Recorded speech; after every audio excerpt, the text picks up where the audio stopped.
Ah, favorite tour putter. We've done so many. You know, they're all different. They're all unique.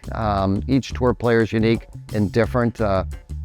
I would say I find it interesting how we get there with all the best players. You know, I think I go back a few years when DJ was in, and he was in Spider at the time, and we started looking at different Spiders and different sight lines. We had probably 6 different sight lines in the Spider. All had the same neck.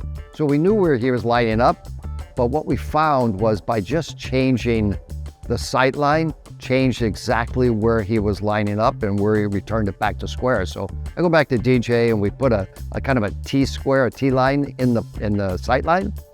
And all of a sudden he was lining up not just outside the hole, but inside the hole and return it back to inside the hole. So that was interesting. And then we just had Colin Morikawa and we looked at his putting. And one thing that came out with his gamer that he brought in, you know, he was lying about 2.2 degrees outside the hole, but he returned it back inside the hole every time. So he made every putt. All right, that's probably the putter for you. So we changed the hosel.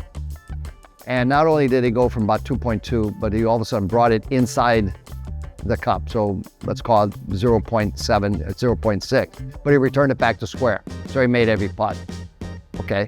All of a sudden, just changing the hosel, he went from outside the hole to inside the hole. They made every putt.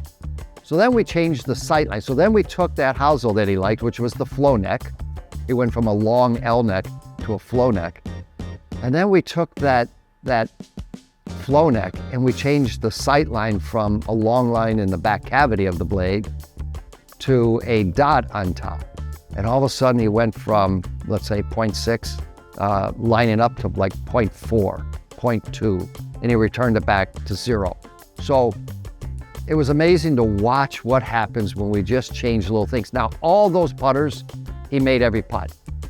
So you can say every putt was perfect for him, but he was less rotation with the one putter that we ended with, which was the flow neck and a dot on top. So I guess it really, each player is unique and different. So to say, is there one that was probably so different?